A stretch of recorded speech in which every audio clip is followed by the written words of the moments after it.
মদিনার অলিতে গলিতে ঘুরতেন। আল্লাহু আকবার বলেন।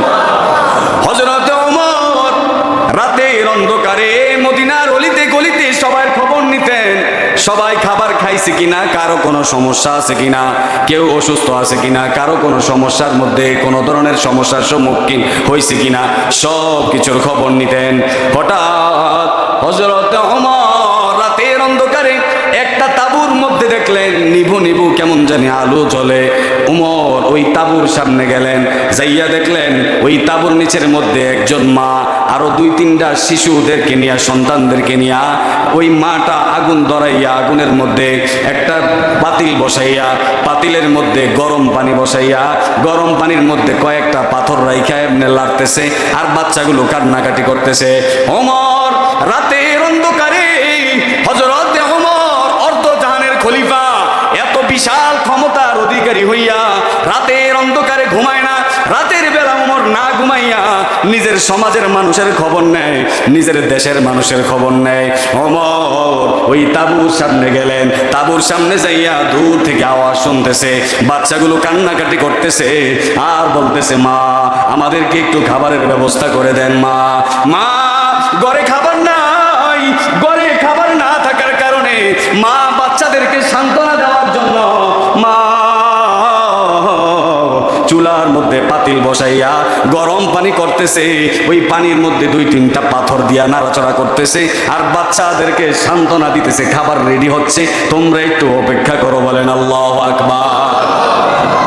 বাচ্চাগুলো কান্নাকাটি করতেছে, মা এইভাবে সান্ত্বনা দিতেছেন, আর ওই মা ডাক দিয়া বলেন, এই জাহানের মধ্যে, এই সমাজের মধ্যে, এই এরিয়ার মধ্যে বর্তমানে কে খলিফা আছেন? শুনেছি ওমর নাকি খলিফা। ওমর খলিফা থাকা অবস্থায় আমার বাচ্চাগুলো খাবারে কষ্ট পাচ্ছে, হাসরের ময়দানে আমি ওমরকে আল্লাহর কাঠগড়ায় দাঁড় করায় দিব। আল্লাহু আকবার বলেন। হাসরের ময়দানে আমি ওমরের নামে আল্লাহর কাছে বিচার দিব, ওমর আমাদের নেতা হওয়ার পরেও কেন আমরা খাবার পাই না। ওমর দূর থেকে কথাগুলো শুনলেন। ওমর কথাগুলো শোনার সঙ্গে সঙ্গে কোনো প্রতিবাদ, কোনো কথা না বলে ওমর একটা দৌড় দিলেন, মদিনার বাইতুল মালের মধ্যে চলে গেলেন, গোডাউনের মধ্যে চলে গেলেন, খাদেমদেরকে ডাক দিলেন, ওগো খাদেম তাড়াতাড়ি দরজা খোল, তাড়াতাড়ি দরজা খোল, আমার সমাজের মধ্যে, আমার এলাকার মধ্যে বিশাল বড় ঘটনা ঘটে গেছে, আমি ওমর আল্লাহর দরবারে না জানি আমি আটকায়া যাই, ওরে তাড়াতাড়ি খোল, খুইলা তাড়াতাড়ি 1 বস্তা আটা আমি ওমরের মাথায় উঠায়া দে। আরো জোরে বলেন আল্লাহু আকবার। খাদেম ডাক দিয়ে ওমর, ওগো খলিফাতুল মুসলিমিন, ওগো আমিরুল মুসলিমিন, আপনি একজন বাদশা হইয়া আপনার মাথায় আপনি আটার বস্তা নিবেন, এটা হতে পারে না। ওগো খলিফা আপনি আগে আগে যান, আপনার পিছনে আমরা এই আটার বস্তা নিয়ে আপনার পিছনে আসতে থাকি। ওমর ডাক দিয়া কয়, তোমাকে আমি আটার বস্তা দিব কি দিব না এটা পরে সিদ্ধান্ত নিব, আগে আমার মাথায় তুমি আটার বস্তাটা উঠাইয়া দাও। ওই খাদেমগুলো আর কোনো কথা না বলে ওমরের মাথায় উঠাইয়া দিলেন।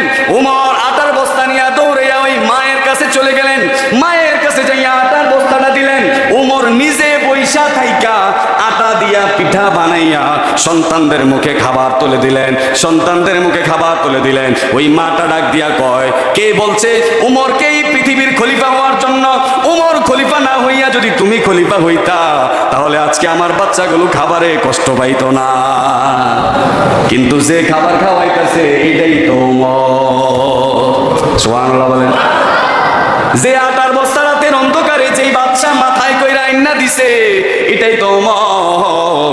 ওই মাটাকে ডাক দিয়া কয় ওমর, ওমর ওই মাটাকে ডাক দিয়া বলেন, মা আপনি ওমরের বিরুদ্ধে আল্লাহর দরবারে বিচার দিয়েন না, আপনার কাছে আমি মাপ চাই, ক্ষমা চাই, আপনার সন্তানগুলো কষ্ট পেয়েছে, আপনি কালকে সকালবেলা বাইতুল মাল যেখানে সবার জন্য দান সদকা করা হয় ওইখানে আপনি যাবেন, আমিও ওইখানে থাকবো, চেষ্টা করব আপনাকে একটু বেশি বেশি দেওয়ার জন্য।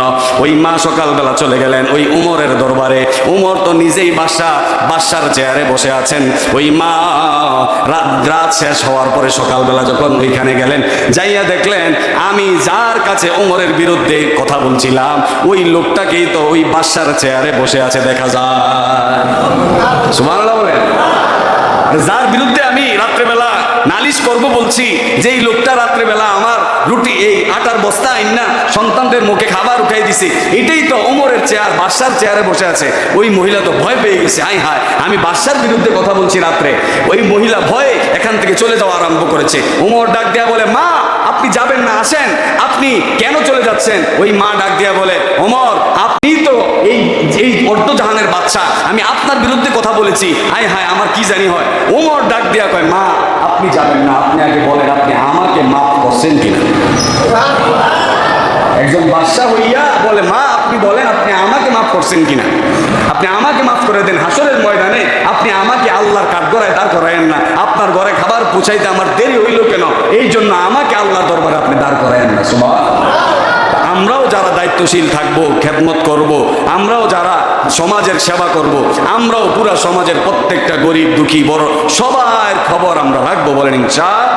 অনেক বড় লোক আছেন, অনেক কোটিপতি আছেন, আপনার পাশে একজন গরিব আছে, আপনি ওই মানুষটার খবর নেন, ওই পাড়া প্রতিবেশীর খবর নেন, তাকেও আপনি একটু সহযোগিতা করেন। আপনি যখন ভালো খাবার খাবেন, পাশে যে আছে একটু খেয়াল রাখেন, তাকেও একটু আপনি তরকারি নিয়ে তার বাসায় পৌঁছায় দেন, দেখবেন মন থেকে আপনি দোয়া পাবেন ইনশাআল্লাহ। আল্লাহ তাআলা তৌফিক দান করুন, বলেন আমিন। ওয়া আখিরু দাওয়ানা আলহামদুলিল্লাহ।